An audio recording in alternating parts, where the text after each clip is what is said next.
The alien princess was forced to choose a mate, and she pointed at the innocent human. The great crystal hall of Aurelia pulsed with soft blue light, refracting from the towering columns and shimmering floor.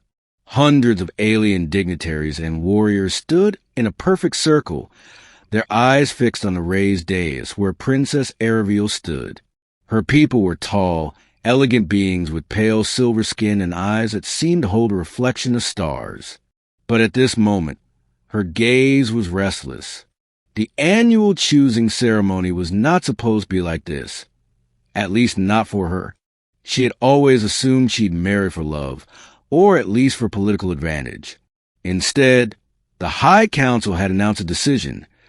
The princess must choose a mate before the next moonrise to secure the royal bloodline, and every suitor before her was a warrior or noble, armored in gleaming plates, each one representing a powerful clan eager for her hand. Except for one.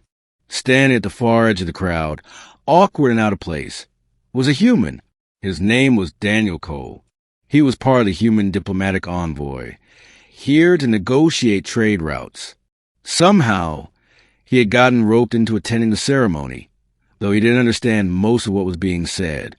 He shifted uncomfortably, wondering if he should have worn something fancier than the standard envoy tunic. When the council elder's voice boomed, "Princess Araviel, choose your bondmate," the hall went still. Every alien warrior stood taller, presenting themselves with pride. The air seemed charged with unspoken competition.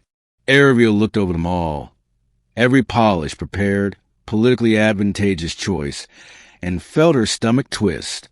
She had grown up under the weight of expectations. Every choice in her life had been dictated by duty. But now, staring at the endless parade of men who saw her as a trophy, she realized she couldn't stomach it. Her eyes swept the hall one last time and landed on Daniel. He wasn't posing. He wasn't smirking with confidence. In fact, he looked slightly bewildered, as if he had been invited to the wrong party and was too polite to leave. His brown hair was slightly messy, his hands fidgeting at his sides. And yet, there was something honest about him. Before she could overthink it, she lifted her hand and pointed directly at him. The hall gasped. Daniel blinked, glancing behind him to see who she might be pointing at. But there was no one else. Me?" he said, his voice carrying awkwardly through the silence. Araviel stepped forward, her voice steady. "Yes, I choose him." Chaos erupted. Nobles whispered furiously. Warriors growled in protest, and the High Council looked as though someone had dumped cold water on them. One counselor stepped forward. "Princess, you are bound by tradition to choose a suitable mate, one of our own kind, one who can strengthen the royal line." "I am bound," Araviel said, "to choose, and I have chosen." Daniel raised a tentative hand.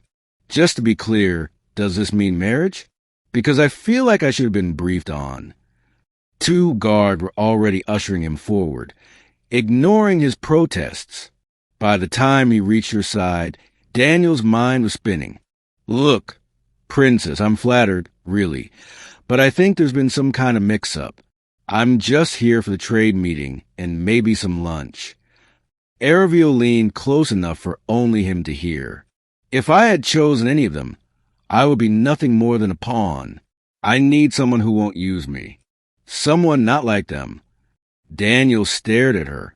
"So, I'm your escape plan." A faint smile touched her lips. You could say that. The ceremony concluded in a haze for him. The official binding would take place at moonrise, giving the council a few precious hours to argue, threaten, or bribe her into changing her mind. They tried. Araviel remained immovable. Daniel spent the afternoon alternately pacing his temporary quarters and wondering how his life had gone from visiting alien world to accidentally engaged to alien royalty. He considered running, but something in her eyes when she chose him kept replaying in his mind. It wasn't romance, not yet, but it was trust. A kind of trust he wasn't sure anyone else in that hall would have given her. When moonrise came, the great hall filled again, the crystal floor reflecting the alien moon's light. The binding rite was simple. Hands clasped, vows exchanged, a ceremonial marking on the skin. As the officiator spoke, Daniel caught Ariel's gaze. For the first time all day, she looked at peace. When the rite was done, the crowd's reaction was mixed. Some looked outraged, others intrigued. A few even smiled knowingly. The council had no choice but to accept it. Tradition had been followed, technically. Later that night, as they stood on the balcony overlooking the glowing city, Daniel finally exhaled. So what now? Do I get a crown? A spaceship? Or is there some long list of royal duties I should know about? Araviel's smile was faint but warm. For now, you are my partner, which means you will stand beside me as I challenge everything they expect of us.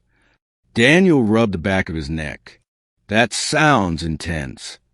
It will be, she said, but I think you can handle it. He gave a short laugh. You have a lot more faith in me than I do.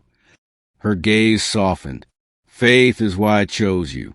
And for the first time, Daniel thought maybe, just maybe, being chosen by an alien princess wasn't the worst thing that could have happened to him.